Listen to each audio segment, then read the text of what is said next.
Evil science and magic buddies.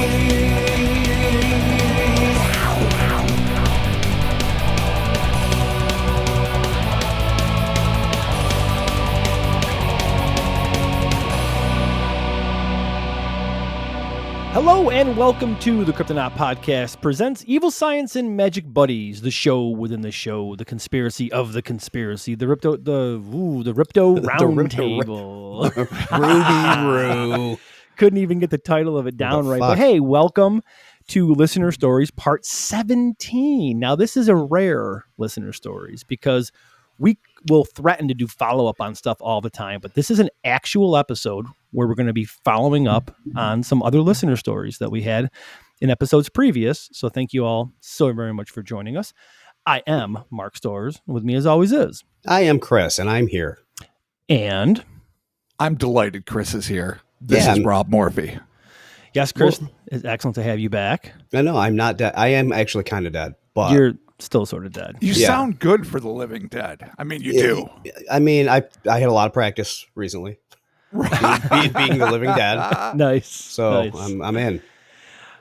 We are recording this remotely, so bear with us while we try to get this format down. Not necessarily our strongest point, but safety first. We have a little bit of a COVID situation happening in my household. My daughter, unfortunately, tested positive for COVID, but she is okay. I know it sounds awful, but she's totally good. We were outside today playing football.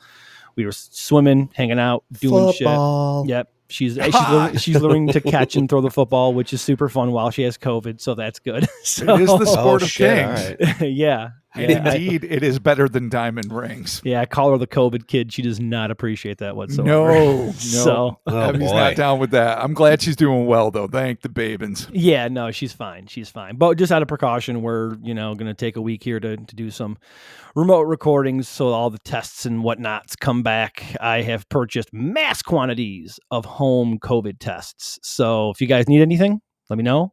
I can step over and give you a COVID test if you need one. Sweet. So, yeah. Lovely. Also, too, remote recording here. I am currently the warden of the cat prison. Yeah, that's true. We have a cat who is living a kennel life. By kennel, I mean a dog kennel for a Great Dane. That is going to be her habitat temporarily, and I'm in the basement to give her some time to kind of get out in the prison yard and stretch.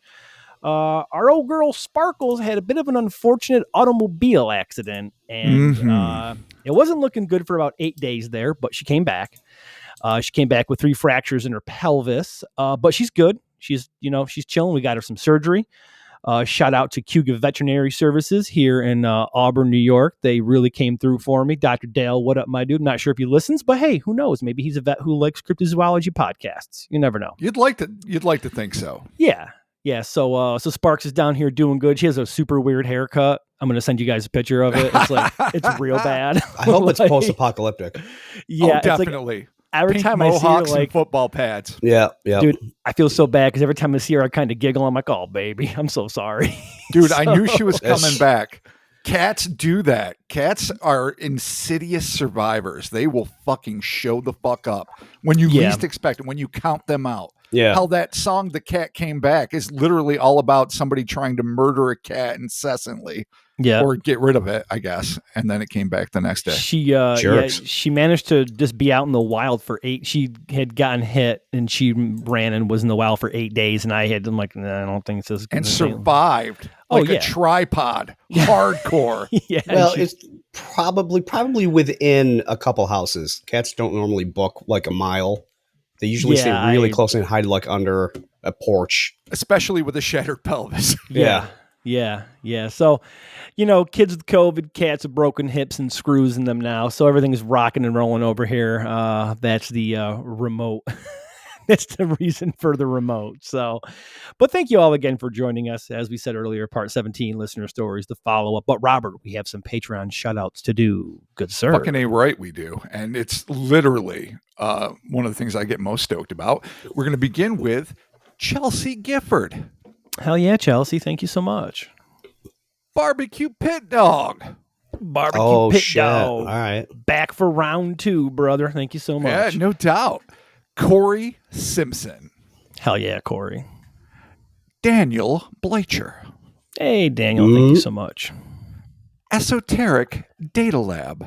Fucking, I love that name. It's awesome. I hope it's not a name. I hope it's your actual like corporation or limited partnership. Yeah, I hope that's a partner of some kind of Cayman rider.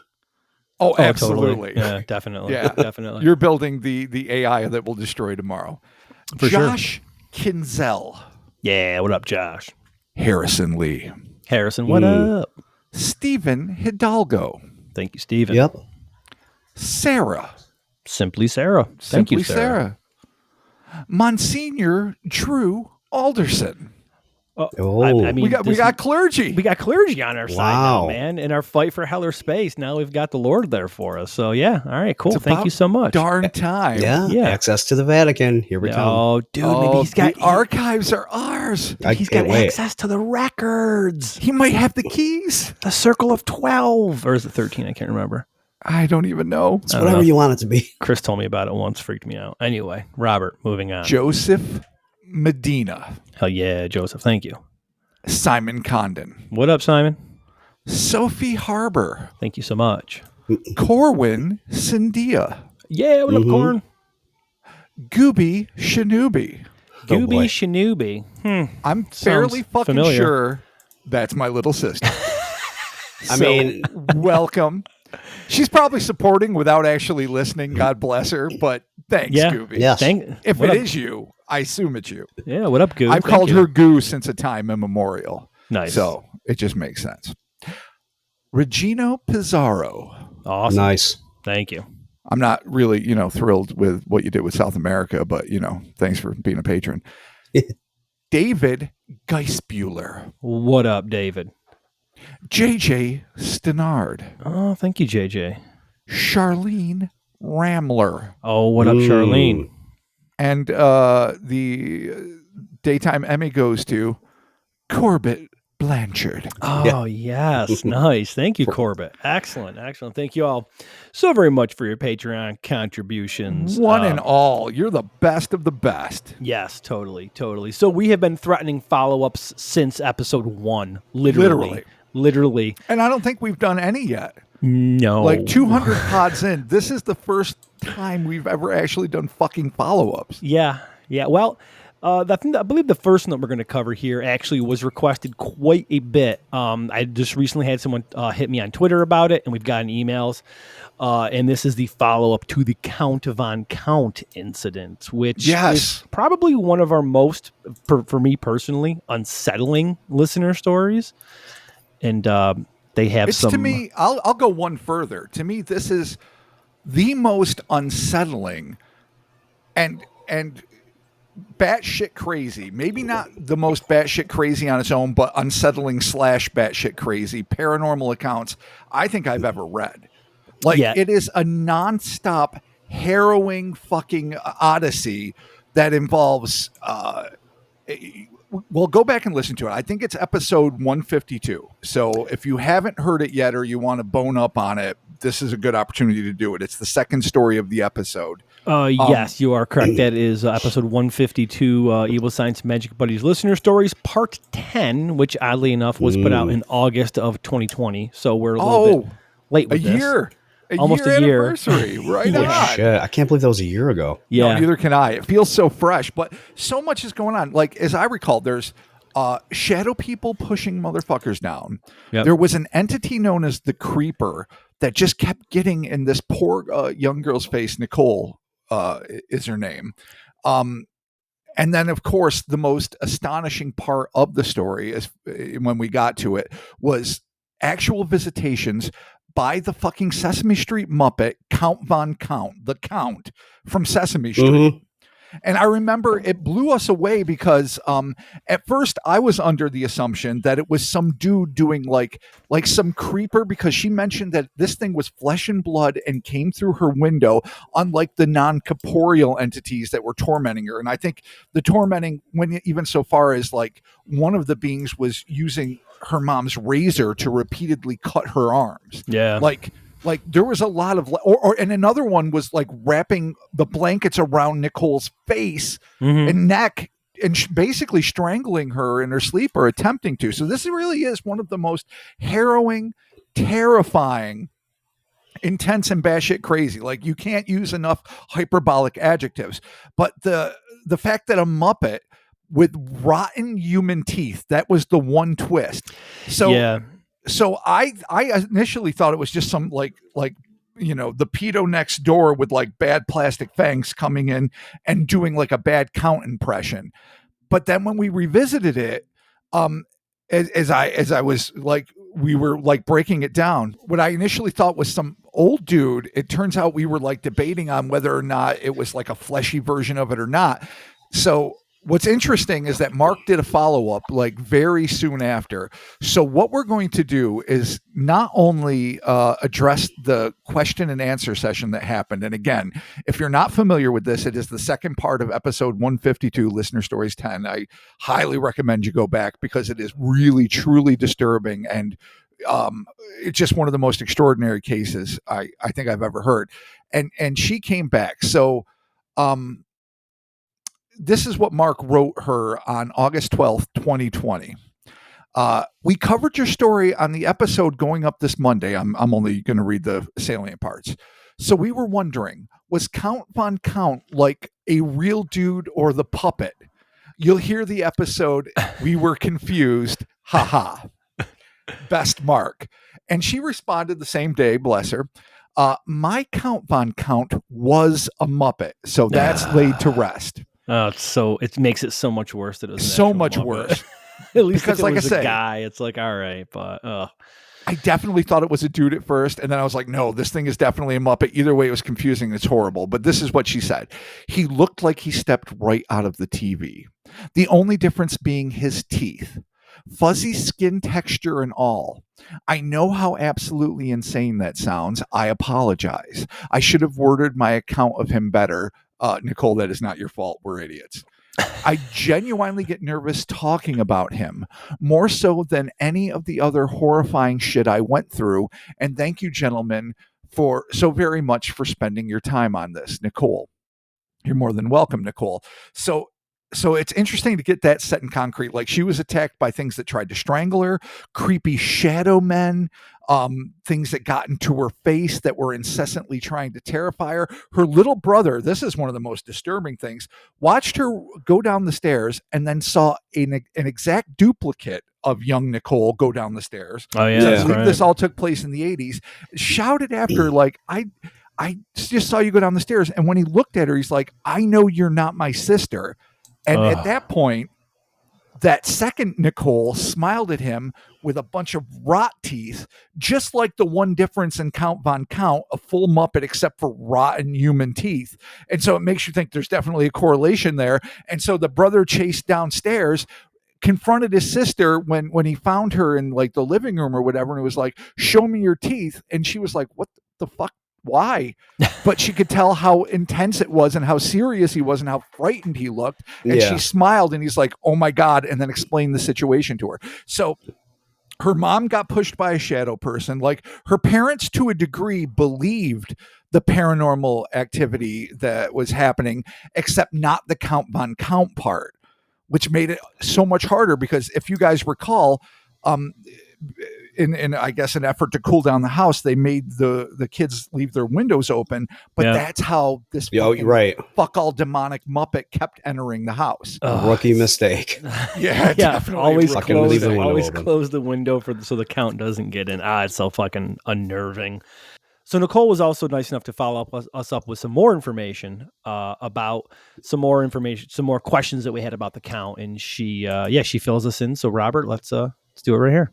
She fills it in, and if you recall, she made brief mention of something that was only known as creatures at the time. We will get elaboration at this point. Oh, yeah. And the title of the headline is not one that is a comfort, and it is simply this, all caps, exclamation point. It gets worse. As fucking if. That may have been my email to you, forwarding it saying it's worse. Oh, boy. All right, fair enough. It could be me. Either way, it's right. Yeah, it's awful. So here's how the actual email begins. Hello again. I first wanted to thank you for taking me seriously. I never in a million years would have thought anyone would because it's so far out there. Some of the weirdest shit in science is so far out there. That's just legit, of course. If it hadn't ever happened to me and someone else had told this, I would have said that they were full of shit. So thank you. I did listen and I thought I would go ahead and answer your questions that you guys asked concerning the window. And so I'll address this. I think we suggested, why didn't you just shut the window on your own? Because she said she couldn't explain to her parents why she wanted the window shut, because when she told them about Count Von Count, the Muppet fucking coming in and tormenting her, squeezing her toes, as I recall, like pinching her legs, trying to convince her to come with her, and then finally threatening, after she told her parents, to kill her cockatiel if she fucking ever brought it up again. So then she had to keep quiet from that moment forth to protect the life of an animal she loved. He went right for the fucking bird. Like, right for the bird. Fucking dick. So our suggestion was, why didn't you just close the window on your own? So she says, concerning the window, I did try a couple of times to close it before bed, but my mom would close it when she checked on me before she would go to bed. Then I would get in trouble for not listening. She was a teensy bit controlling, but I tried to no avail. So when she says would close it when she checked, I think she means open it. That might have been just a mistype because otherwise it doesn't make sense. But I think what she's saying is when mom came in to tuck her in, she was like, I want some fucking breeze in here immediately. Yeah, pop the window open and invite the Count.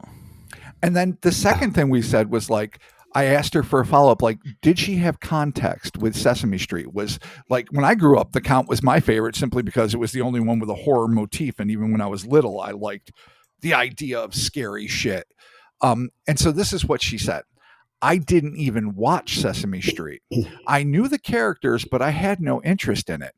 The only little kid show I ever watched was The Banana Splits. That's going to fuck you up. It's almost worse. I know, really, though. I was more interested in reruns of Old Bugs Bunny, Three Stooges, Hogan's Heroes, and F Troop. Nothing wrong with any of that. My grandfather's favorite, honestly. No doubt. He's all about it. But I did occasionally watch The Muppet Show with my grandparents on Saturday nights. I think it was Saturday nights, she says in parentheses. Okay. My parents worrying about what people would say wasn't a status thing. Okay, so this is the next thing. She was talking about, she was really worried about what the neighbors would think. They had just managed to move into kind of an upper class neighborhood, but they were still sort of living maybe above their means a little bit. And so we weren't sure, like, if the parents were worried because they were simply concerned about the welfare of their child or if they're worried what neighbors would think. So this is where she addresses this. It was not a status thing. They were very young parents in their 20s at this point. They started having us kids before they could even drive. Well, there you go. They had to wait years before they reached the age when they could finally get married. Being young, I think they thought they could get the situation under control, which they clearly couldn't. You know, the hubris of youth. We talk about it a lot, the moxie. And when they did reach out for help, that person flaked on them. If you recall, they called a pastor in. And he walked into the house. Oh, yeah, that's right. To bless their home, and pots and pans started rattling. And this guy was like, no, fuck you, the devil that shakes the pans. I will continue to walk in and I will invoke the name of the Lord. Then he walked in a few more feet, then turned tail and fucking beat ass out of the house, said he saw something but wouldn't elaborate on what, then admonished them never to bring it up to him again, what he had fucking feared to tread on. And they were stuck living in this house and being ministered to by this fucking coward. So, yes, when they asked for help, the dude just jetted. He's like, see ya. Don't what talk I love to me about that ever again. is like all the rattling pans. It's clearly something paranormal. And as we talked about in that podcast, like your job is literally fighting the devil. That's the job description. That's the whole fucking point. Whether by recruiting more troops to the side of the Lord or fucking whatever it is your methods are, feeding the hungry, doing anything you can to like quell sin, be it through fear and or nurturing, hopefully the latter and not the former. But you fight the devil. That's the gig. And when you can't fucking deal with whatever he saw, A, it must have been terrifying, and B, fuck you, dude. It's your one job. Dude, you got if you take the job, man, you got to show up for it. It's just what it is, you know. Unless he's got some weird union backing him, where they're like, "I don't worry, you're fine. You don't got to do shit." So yeah, or he was a back alley pastor. Oh yeah, the back alley pastor. Yeah, just like no, I'll do it. I'm a pastor. I believe in Satan. Yeah, he fucking shows up. Yeah, no, like, I mean the power of Satan is pretty serious. If there's one thing like horror films from back in the day taught me, like The Priest from The Omen and other things, it's that some clergy cave when they're given and again, this is all in a fictional context, so this is my context because I don't go to real exorcisms as a general rule. They seem to cave when they're when it's no longer an arbitrary hypothetical reality, like there's God, there's the devil, God's super powerful, the devil's his fucking fallen soldier, and we're all good. When they actually see it come face to face, some rise up to the challenge, like Max von Sydow and fucking was it Jason Patrick? No, not Jason Patrick. He's a lost boy. Anyway, whoever the fuck it was, Jason Miller, I think it was from the original Exorcist.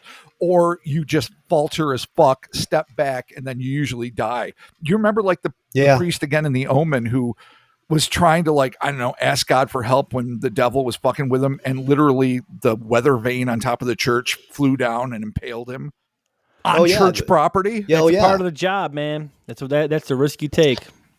Well, that's instant martyrdom. Like, my thought would be this. If I had the kind of faith that you're supposed to have, and I'm not going to digress too deeply, to dedicate my fucking full-on waking existence to the honor of God and the decimation of the devil, then I would almost be like, all right, yeah, this is a little scary, but if I really believe this, do it. Because instant martyrdom means there's no waiting in line. Like St. Peter's there with like fucking a fruit basket and a fucking lei and a bottle of fucking bourbon. He's like, dude, you did it. You died fighting the devil. You're in. Rock it. The best, worst retirement party ever. Cool. Got impaled. Awesome. Going to heaven to you get get your new watch. Yeah, exactly. Invictus. Oh, it's great. It's so stylish. Yeah, so this dude fucking bailed on him. So he failed. Okay. Total back alley preacher or whatever. So she went on to say people weren't as open-minded back then. Well, lots of people still aren't very open-minded about anything paranormal. Right. So true. So we were stuck waiting until we were financially able to move. Because again, they had moved to a better neighborhood that was a little beyond their financial means, and they were kind of stuck there. And that's a reality. I think that's what made so many people compelled by the Lutz's story in Amityville when they got a house well above their station in a really nice neighborhood in the just notoriously expensive, Long Island. And they left after 28 days. Now, the financial windfall from the book and everything else made it well worth it for them. But at the time, it seemed like, holy shit, if you're willing to drop an investment that's that valuable and that, restricting, some real shit must have gone down. I'm still about 50-50 on that, but that's the logic behind it. Okay. So she talks about the Count now. The Count. Yeah, he was a bastard. I was pinched, hit, smothered, cut, and stalked for decades by the Shadow. The Shadow is the original thing that was really hurting her and choking her out with blankets and cutting her with her mom's razor and the whole 9 yards. Just terrifying. You would think that would be the worst, but that purple fuzzy bastard and his teeth far surpass that. And yes, I think the creatures may have been connected as they showed up shortly after Count Von Count. Jeez. Oh, we got more. So there's more. There's more. This is the worst follow-up ever. After I read this, I'm like, oh fuck. And here's we're about to find something out. So in a second here. We're about to deal with the creatures, but just going back to Compound Count, the idea of this like childhood innocent type thing, but of course with the rotten mouth of teeth, just like the doppelganger of herself had, the other Nicole, the dark Nicole, whatever you want to call it. Yeah. The anti Nicole. Fucking this thing is disturbing and weird, and it's hurting. It's like physically hurting. It creeps through the window with its spindly legs. If you recall how she talked about it straddling the window frame with its thin Muppet legs, like in my mind, impossibly thin. Because you never got to see the Count's fucking legs. He was always cape clad and fucking whatever in Sesame Street. And so you imagine these thin ass purple nasty legs coming in and just like, I want to hang out. Let's fucking, come with like me. We're going to do these things. Like, what's up? Or he just shows up and you're like, oh, fuck, and when something's worse than the malevolent, shadow-shrouded nightmare that is literally strangling you and cutting you with a razor, that's fucking saying something. Yeah, it's awful. That's a horror show. Yeah, that blows. That blows. So here's where Nicole gives an aside about why this was not mentioned in her first round of tales, which were, again, overwhelming. I told my daughter that I wasn't going to say anything about the creatures, but what the hell? I told you that I was abused by a Muppet. May as well follow that to the bottom of the rabbit hole. Oh, God bless you. I know it's terrible and terrifying. Only 3 people know about this, my brother and I told my daughter some of it. You don't have to share this on your podcast if you don't want to. You 3 actually took me seriously when I didn't think anyone would, so I feel like I owe you the rest of this part. You owe us nothing, Nicole, but thank you for trusting us with this. That really means the world. For sure. Yeah, definitely. Okay, so the story continues. I was having a hard time sleeping during the Count's visits for all the understandable reasons. I didn't want to be by myself at night. My parents knew something was wrong, but I wasn't going to try to tell them again that I had been abused by a Muppet who wanted to kill my bird. So my parents, knowing that I'm being tormented by some things, took a small precaution and moved my bed into my brother's room. That way he could help keep an eye on me at night. Well, that did absolutely fuck all. Yep. God damn it. Son of a bitch. The shadow still showed up to torment me. And that's the time period when the creatures showed up. Creatures. The creatures. I know. As if Muppets and the Creeper and the fucking Shadow Man and the Doppelganger aren't fucking enough. Now we have the creatures. There's more. They would show up a few times a week to examine me. Oh, that's... Oh, boy. They did this for about 3 weeks, probably 10 visits altogether. Oh, that's many. There were always 4 or 6 of them. Some nights there would be 4 of them. Some nights there would be 6 of them. They ranged between a foot to 1.5 feet tall. That's so tiny. Chubby bellies and thick thighs, skinny arms, had smooth gray skin, no hair, round black eyes like perfect circle round, and big ears similar to that of a gremlin. Small mouths, and they had no clothes. Also no sex organs. Which is reassuring. Yeah. Like, at least you're like, all right, they're smooth and round and smooth. So, whatever. Like, besides Yeah. the extraordinarily small size, you would almost think grays. The gray skin, the bald head, the skinny arms, the thick thighs. That's a different twist. That is a different twist. They have a lot of leg days, these guys. The chubby bellies, I don't know where that stands on things. Yeah. No. But what it really does remind me of, but the ears obviously throw that for a fucking complete loop, and the fact that they're 1 foot to 1.5 feet tall. The stop motion creatures from the original The Gate. Do you guys remember that? Like mid 80s. It's been a while, but sure. Heavy metal stop motion semi masterpiece from Canada. Like, they were beige and wrinkly and a little more overtly demonic. I don't think they had big ears, but they had roundish black eyes. And so to me, it's at least it's something I can hang my visualization on to a certain degree. Not that I think this was inspired by it or anything. I just think that it's the first thing that popped into my head as a visual comparison. Sure. So They would climb on my bed and examine me head to toe.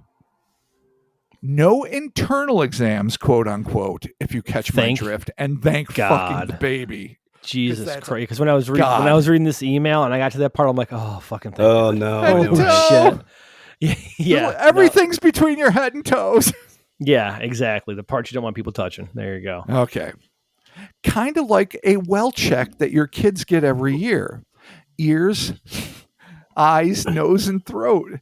Checking the glands in my neck and armpits. Mobility range. Pushing on my belly. Poke me a few times. Get a little blood. They were quiet, but they talked by making soft clicking noises. Jesus, it's like a straight up pediatric examination. That's almost more unnerving that these little foot tall, gray, bald, sexless fuckers come in and they're just like, well, we're just going to see how them, like, if they got if they're like checking your knees to see like your reflexes and like, well, her glands are looking good here and like her eyes are all right. We better get a blood sample here. Let's see how her nose is doing. Let's in the throat. That's a different one. The blood, getting blood. Yeah, they were taking blood samples. Like, what did they have? Like little needles or something? Like, it's bizarre. Well, I mean, that does smack again of the prototypical alien abduction examinations without all like the probing and the mayhem, right? But then now you have to wonder, like, is this a whole separate thing? I know we're going to do our best to break it down, but like, are we talking something demonic? Are we talking something extraterrestrial? Are aliens interested in people that have the ability to interact with, say, interdimensional beings that we would call supernatural / paranormal? And so if like somehow they're that's privy a different angle to having access to this world, and by privy I mean fucking cursed with having access to this nightmarish alternate reality where things that seem completely unfathomable to us rationally are somehow possible, would aliens, or are they like the referees? Like if you are going to like say wage war against a specific human family for whatever reason, because they're at a certain geographic location or because their psychic abilities are so profound that they are able to experience this and in a physical and psychologically, even spiritual way, is there like this like arbitrary fleshy little doc refs that come in and make sure you're not crossing the line, you're not fucking things up, you're not messing with their sinuses? Like, they have to be okay at the end of the day, even when you're completely running a battery of horror tests on them, like fucking like Cenobite SATs. I just don't fucking know. It's weird. Because they're not doing anything really nefarious. They're just literally like giving her a well exam. Be like, okay, she's good. Yeah, these guys are just, I mean, they're doing something that would, of course, it's terrifying by the inhuman nature of them. And the fact that doctors scare kids a lot of times, period. So when they're a foot tall and round black eyed fucking little demonoids, weird doctors, not good. Gremlinoids, whatever you want to call them. It's fucking weird. Hobgoblins, if you will. But everything else that's happening to Nicole and her mom, who got pushed down a set of stairs, and her brother, who saw the doppeltoother, and fucking all these other things, what they're experiencing is genuine unmitigated horror. Again, it could be diabolical, it could be interdimensional, it could be ultra terrestrial, and they are truly feasting on terror. But these things that just come out of the blue and they're like, let's check the reflexes, let's make sure the glands are sound. Like, that to me is so fucking weird, just mundane, but in a way that's the most intriguing part, the mundanity of it. Just like, oh yeah, no, we're gonna do some prosaic shit.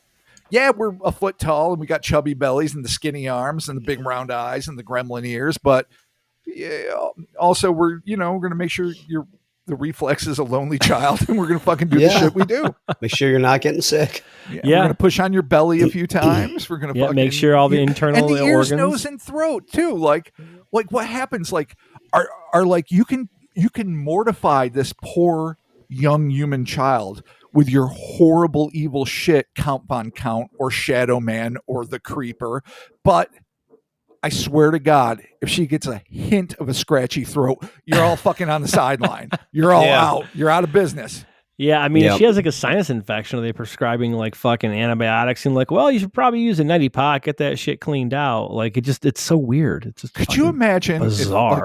if a neti pot fucking like was the equivalent of an exorcism for your sinuses? Yeah, and, like, well, put I mean, a kibosh on yeah. everything. There you go. Oh, my sinuses blow. That's just me Jesus. being personal. Okay. All the while this was happening, my brother is frozen in terror. That's He's so awful. scared that he can't move. He wants to help me, but his body won't let him.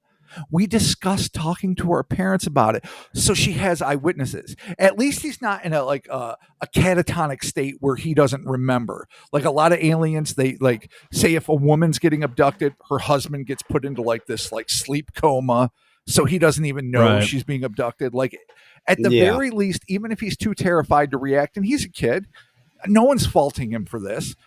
That at least she has somebody that knows for a fact that this is happening to his sister. Yeah. Yeah, that is the other weird thing. Like they just don't give a fuck. There's nothing, no mind forgetting. There's just like, hey, yeah, we're doing this. I don't give a fuck who's in the room. No, this is truly one of the most Right? Like, fascinating paranormal cases I have ever come across. Period. Not only for the sheer terror and how bizarre it is, but just like you say, the audacity of the entities involved and the variety. It's mind blowing. It really is mind blowing. So I'll backtrack a little bit here. We discussed talking to our parents about it, but decided not to. The ghost stuff they believed because they experienced it, but they didn't believe me about Von Count. No way they would believe this. Now, that's an interesting paradigm. That's something that really smacks of authenticity to me, because people can believe in some crazy ass dumb shit. We all know people that believe things that are rationally absurd. Maybe because they experienced it, maybe because that's what they were taught growing up. But they'll believe this fucking just ridiculous fucking caveat about reality that makes you go, the fuck is going on? But then when you present like something like, oh, I don't know, like say the Air Force's UFO footage of the last 3 years, they'll be like, that's idiotic. It's like, dude, I've listened to the shit you believe in. Fuck you. yeah. You absurdist. So to me, that really smacks of reality, because that's how human minds work. Like the parents can believe there's shadow people and ghosts. Mom almost gets pushed down a fucking stairwell, but all right, I understand a Muppet's a challenge. I get that. Yeah, that's one of the hurdles. Yeah, it's definitely one of the hurdles. Yeah, but still, sure. it's just weird. I feel like you. But once the door is opened, you'd be thinking you'd be open-minded to like all sorts of possibilities. Yeah, totally. For sure. And the fact that the kids had to band together like the Monster Squad, youth against fucking monsters, to be like, we can't tell mom and dad about this. They'll believe us if we told them it was ghosts. They don't believe my fucking, pinchy Muppets, and they certainly aren't going to believe fucking Gremlin PhD is coming in to fucking, make sure my electrolytes are good. Dr. Stripe. So it makes me sympathize with Nicole and her brother all the more. I mean, they already have gone through hell, literal hell, and now this. Yeah. Okay. So she goes on to say, it sounds too outlandish. And just like the Count, they stopped coming.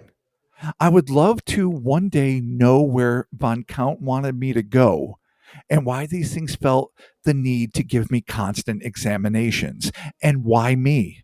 I was an average kid going to elementary school. I played sports, got average grades, nothing extraordinary about me. So why was I the target? And that is, I think, a typical self-reflection. Anyone who I think has something extraordinary happen to them, unless they're just full of hubris, is going to be inclined to think, the fuck?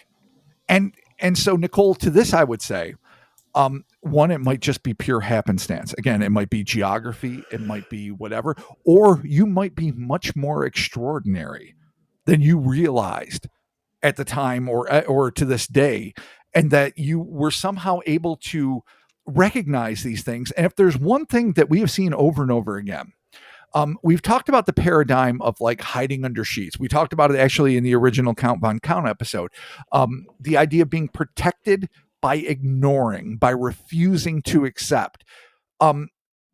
The flip side of that coin would almost have to be, if you are able to perceive, it seems as if these things become 10 times more fascinated with you. And let's be honest, if we became an advanced enough species that we could say go to another dimension and we could interact with things, and 90% of these beings, these intelligent beings, maybe less sophisticated than us, or however you would judge that, couldn't even begin to interpret our existence.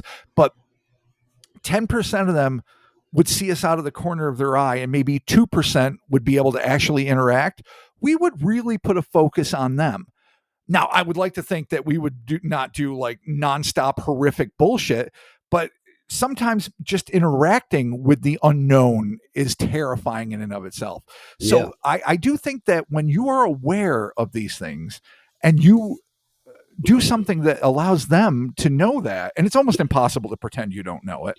I mean, it's we talked about what we did a podcast last week about the DC Papermen, where we had a postman that was like, fuck that, saw nothing, didn't do nothing, know nothing, Go Bills. go Bills. Yeah. And fucking and that's all good and well, but that's really hard to pull off. And when you're a kid, it's impossible to pull off because you're constantly reacting to reality. That's the only protocol you have in life. It happens, you deal with it. That's life as a kid.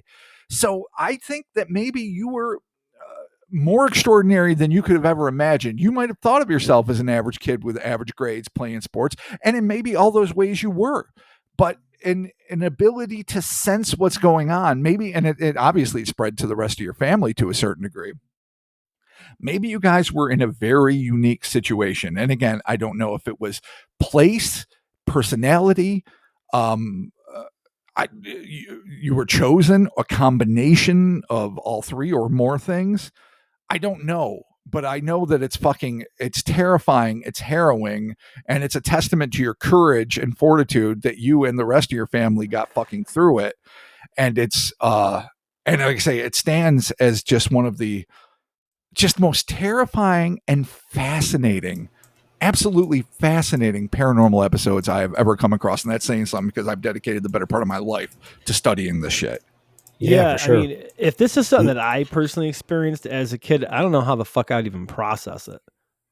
Oh, no. Like, I can't think of anything in my childhood that had happened where I was like, holy fuck, like I'm fucking, but I mean, that's, I guess, my own lack of mental and emotional fortitude right there. But you also don't know what you can deal with until it happens. That's true. That's true. Yeah. That is true. But it's fucking, people are resilient. Awful.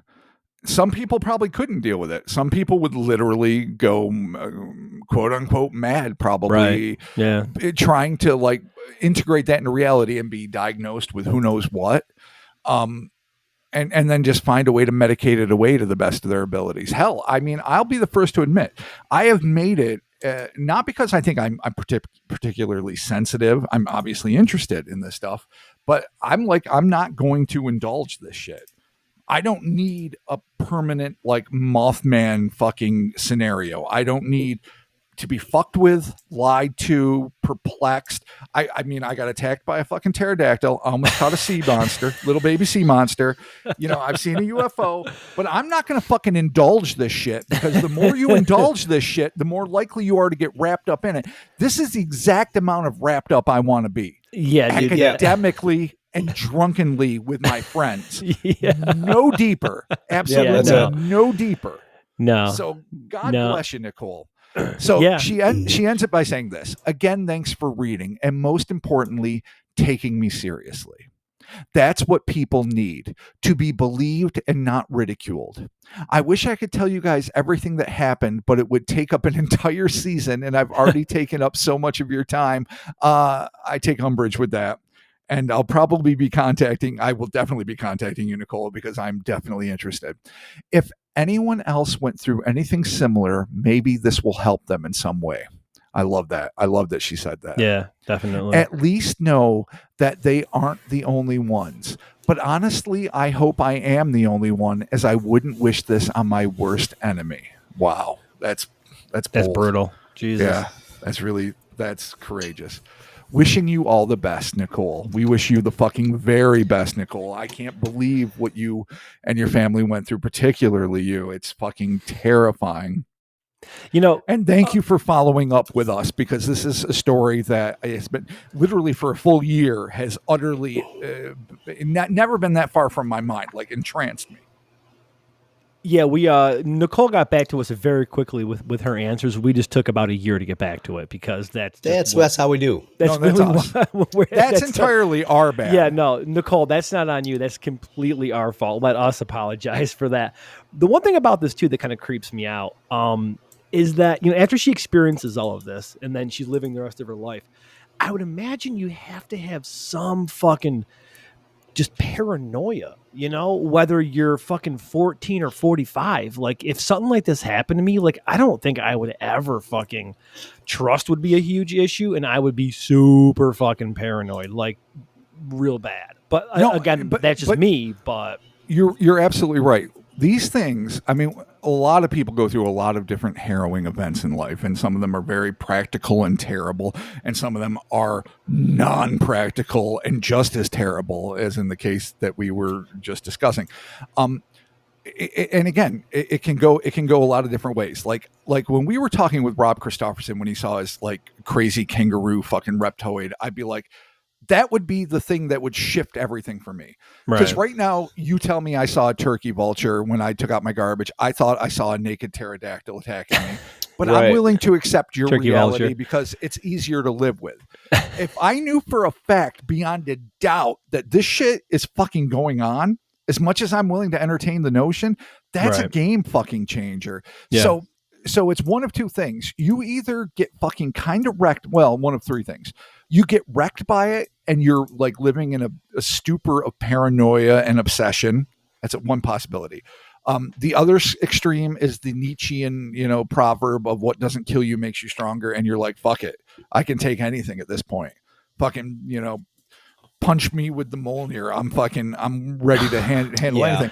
The middle ground is going to be something else altogether, where you just decide to put it in a compartment and you live your life because you still got to pay bills and you want to fall in love and you want to enjoy your coffee in the morning and a nice brunch with your friends and whatever the fuck it is that makes you happy. And you don't want to live with it every waking second of your life. But in those lonely moments and in dark places, and I mean, literally physically dark places, like alone in your house at night, maybe the old fears creep in and you just do your best to push them away, especially if it hasn't shown up for years. And you just think, maybe I'll just outlive it. Maybe I'll get to die before I have to fucking deal with this shit again. And maybe I won't.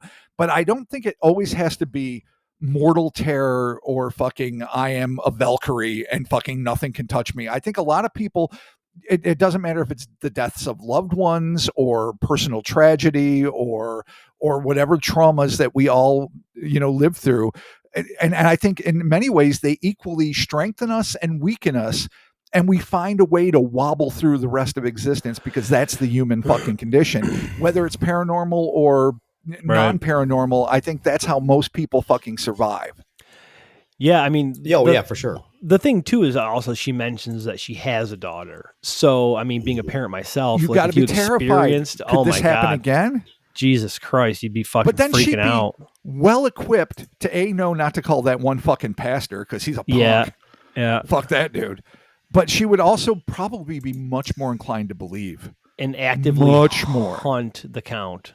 Like, you don't let him come for your kids. You Oh go, no, you stake that. You get you get a Nerf stake because I don't know how you kill a Muppet vampire. I assume a Nerf stake. And fucking fired. Yeah, no, you burn it. Dude, if you get one of those Elon Musk fucking flamethrowers and you just torch that fucker when he's at the window, Oh, dead. can you imagine? Or You shoot just get him. a blowtorch or something. Well, and there's probably also a reason why. Acetylene torch, yeah. Take us a fucking acetylene torch to him. Cut him in She half. said in the first episode that it got bored talking about the Shadow Man and some of these other entities after about 2 decades, which is, by the way, far too long. It's far too fucking long. Far too fucking long. Yeah. But the once fuck? you've dealt with something, maybe they realize that at a certain point of maturity where either you're not willing to invest in it anymore, or you're just like, fuck it, or you are, much like you just said, willing to go all fucking Nancy on it. Like, I'm talking about third act of Nightmare on Elm Street before, of course, everyone dies in the denouement, but where she goes booby trap on that motherfucker, fucking where you're just like, oh, I'm going to end you. no matter what theology I need to consult, no matter what fucking arcane knowledge I need to get, no matter fucking how deep into Aleister Crowley I need to be, no matter how fucking hard I need to power bottom you, I'm going to end you paranormally and fucking physically because fuck you, I'm done. Power bottom? That Aleister was Crowley's Aleister way. Crowley's way. Yeah. Yeah. Okay. Yeah. I was just making sure that's what you meant. Yeah, no, I literally knew what I was saying and hated it every moment of the It's way. like it's like a Just weird, making sure. It's like a weird Boston crab. Like you just you the fucking worst lock, wrestling move ever. dude. You fucking Yeah. lock that thing and you're fucking done. No one's ever won a match in WrestleMania with power bottoming. I No. mean, Yeah. it's early. You never It's I know. early. thought maybe you meant a power bomb. Oh no, No power. But then I was like, bottom. no, he's No. talking about creepy no. stuff. Aleister Crowley will use his anus to obliterate your sanity and own dominion on the paranormal. Because That's he's facts. Aleister Crowley. That's what he fucking does. sorcery facts there. Yeah. Okay, totally. perfect. Totally. All right, man. Well, you know what? Fuck. I mean, Thank Nicole, you, Nicole. thank you, Nicole, so much for sharing your story. Thank you again so much too for the follow up. And again, we are sorry for the late reply on that, but it is nice to finally be able to wrap up the Von Count story. One of the most fucking disturbing things, though, and I know we talked about it, but I'm going to Hands go down. back to it real quick, was that it was a goddamn Muppet. We're like, oh, it's a dude yeah. dressed as the Count, fucking local pedo, super fucking creepy, but it's a goddamn Muppet, and he puts his legs on the sill and he climbs in. He's like, "Oh, hello, Nicole," or whatever he fucking does. No, But you did. that's You're the only one that can do the fucking Yeah, awful. that's what he did. It's an awful count. No, I was completely sure, like I say, it was an old dude with like plastic fangs coming in. And then once we were rehashing it, you know, Chris and I were debating, like, is it a Muppet? Is it just a purple human who's doing his best to emulate the Count? Yeah. I was so glad you clarified, because knowing it is a rot tooth, and of all things, it's like this. All right, say it's one demon. Say it's just one demon that becomes the doppelganger, that becomes Count Von Count, that is the Shadow Man, that is the Creeper, the nastiest of entities. Fucking the only thing that seems unrelated to the rot tooth thing completely are the miniature doctor creatures that are just literally, you know, working the glands and fucking figuring out your, you know, giving you throat cultures and doing whatever the fuck they're doing.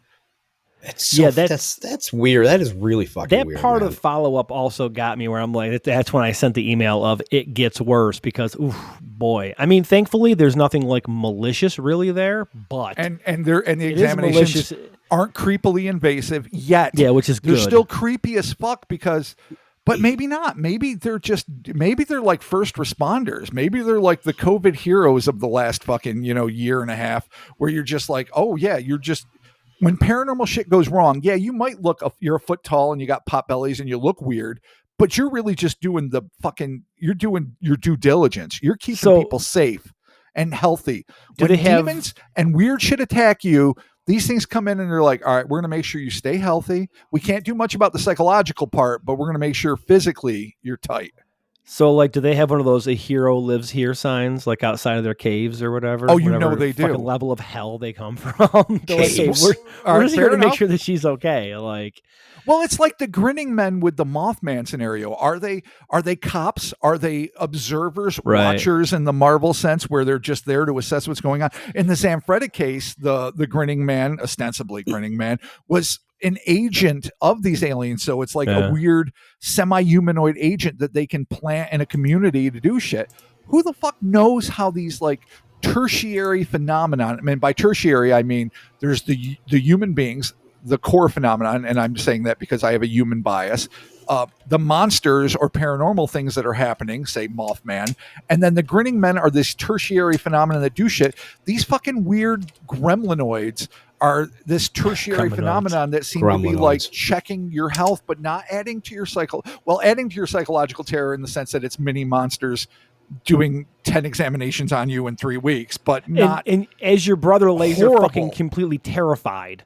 as he ought to be. Like, which is, I feel awful for her fucking brother, because holy shit, as a kid, you're just like, yeah, no, I spent a better part of my childhood watching my sister get examined. Thankfully, not internally, nothing fucking super sketchy and fucking gross there. Just getting fucking examined by these weird little fucking doctors. And we're all that, you know, brothers. just came out of nowhere. So we know that, you know, an instinctive urge to protect your sister, be Yeah, it Jesus older or Christ. younger, is there. It's built in. You want to Yeah, make sure fuck. that they are not tormented Oh, by it's creepy. miniature fucking Goddamn. probers. So Yeah, there it is. Jesus Yeah. Christ. Thank I you, don't know. Nicole. I don't You know. have the courage of a saint, and thank you for taking the time to follow up with us. And thank you for having the patience to wait a year to hear about it. Yes. Yeah, again, for sure. Our apologies to you, Nicole. So yeah, you know what? There you have it. Thank y'all so very much for joining us. Cryptonaut Podcast presents Evil Science and Magic Buddies Listener Stories part. I had it written down over here. It is part 17. Hard to believe. I got to keep track of these numbers that we do. I mean, or you can just say stop and say fuck and be like, hey, here it's another one. Yeah, That's true. yeah. Here's another Like- listener stories. I don't know. It's just a whichever pile one of you think it listener is. stories. We're discovering that maybe we shouldn't have called them just listener stories because it's such a mundane title that people are literally missing out on great cases. Yeah, I mean, the descriptions are there. People always read the descriptions, so always be sure to check That is true. the show notes because we have links. Actually, in this episode, we will have a link to the original podcast, so you can go back and check that out. You can get yourself a twofer there. You can listen to the original, then listen to the follow up, a year apart, of course. But that's just how we do over here at the Cryptonaut Podcast. It won't be a year apart if you haven't heard it yet. Yeah, that's true. If you're binge listening, shit, this is good for you, man. You're just going to get a quick little follow-up here. Yeah, Totally. hop around. Yeah, totally. Yeah. Totally. So we've got the Instas and the Twitters and the Facebooks. Be sure to check us out on all the social medias. The Facebook fan group. Thank you so much to the mod admins over there holding that down. Always. Super fun, super good time. If you're on Facebook, be sure to check that out. Hellerspace.com. Get yourself them t-shirts. It's summer. It's fucking hot. It's rainy. so hot. I swear to God, we're just living in swamp world. Oh, it's just. my office is so muggy. I'm coated in a layer of fucking scum right now. I mean, thankfully, since I am cat prison warden dude. Now I just spend most of my day in the basement tending to the cat. So, it's cool down here, but goddamn, I got a lot of outside work I got to do, and holy fucking shit, it is hot. But if I had one of them Heller Space tank tops, oh boy, would I be cool? Oh, wow. Oh, Yeah, shit. you like I just that? saw one the other Shameless. day. I saw someone wearing one, and I was Yes. like, oh, that happened in real life. And Yeah. I didn't even know that person, so it was great. And of course, if you get any merch, be sure to post up on the Instas and tag us in a story and let us know. And if you're wearing your Crocs and your Pit Vipers, oh shit, be Oh, sure to goddamn tag it. Pit Viper. Just Put it in there. one pod without that. Just Nah, one. dude, have you seen the Pit Viper movement that's happening over on the No, Facebook group? clearly I have not. Holy shit. God damn it. It's happening, dude. It's going on. Yeah, Actually, I'm ignoring it. the last episode that we did, Chris wasn't here, but I was telling Rob how I went to the Monster Trucks with a Z rally. I was going to be going to it. And we went to the Monster Truck rally. It was fucking awesome. Dude, there's a human cannonball. There's fucking dirt bikes doing backflips and shit. And there's all kinds of monster trucks. 2 snow cones, $24. But you know what? That's Sure. what you get. That's them the monster monster truck. The monster Penalty. trucks need repairs. Okay, they need to get them repairs done, and it's like Yep. snow cones are $24. But I was hanging out in the stands with the wife and the kids. And there's this girl and her husband and her little baby sitting next to us, and she goes to me. She goes, "Those sunglasses are really cool. Where did you get those?" Oh, God. And I was Yes, like, of course you did. pitviper.com. I should have pimped the podcast. Like, hey, do you like aliens and Sasquatch? But I mean, someone that looks like me, I'm like a cross between Charles Manson and Jesus.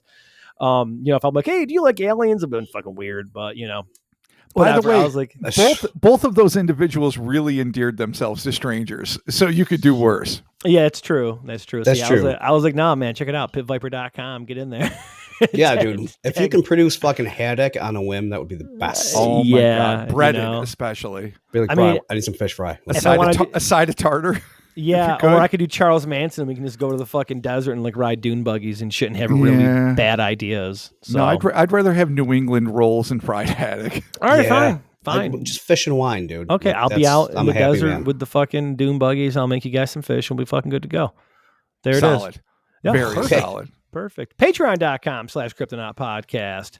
$1 is a shout out. $5 is a shout out and bonus audio. $1 gets you one bonus episode. $5 is up to no more than 4 bonus audios. Both of those get you on to the Patreon. Be sure to check that out. If you have signed up for the Patreon and you've left the Patreon and then you've come back, you need to update the RSS feed from Patreon. We've had a lot of people that had to leave, but then they came back and they don't get all the episodes. So when you re-sign up for Patreon, be sure to check for the new RSS feed link because those do change. So worst case scenario, and you can't find it, and I know it's kind of a pain in the dick to locate it, just send me a message on Patreon. I will get you the new link for that. You can put it into your podcast player app and everything will work because I am here for you basically 24/7 as tech support. So Yeah. I do have to sleep occasionally, but I will get back to you within hours, hopefully. So Look at you. be sure to leave Wow. me a good exit survey, please. My bosses appreciate that. So, all right, man. Well, there you have it. Christopher, it's good to have you back, buddy. Hopefully next week we're going to all be back together in the same room. Yeah, we shall see. Yeah, we shall see what happens. And thank you all so very much. And we'll be talking to you soon. Good night. Good night. Absolutely. And, Good night. thank you everyone that has the balls to come forward to talk about this shit. It's not Yeah, we easy. appreciate it. No. And it's something that I admire. We all admire a ton. And, we have fun with this stuff. We absolutely have fun with this stuff, but we understand that it is real life sometimes. It is pretty intense. And thank you, Nicole, specifically. And thank you everyone who's had the courage to share with us. It really means the world. Yeah, for sure. Without you guys, we would not have listener stories. We would not be up to part 17. So thank you so very much. We're talking to you soon. Goodbye. See ya. See ya.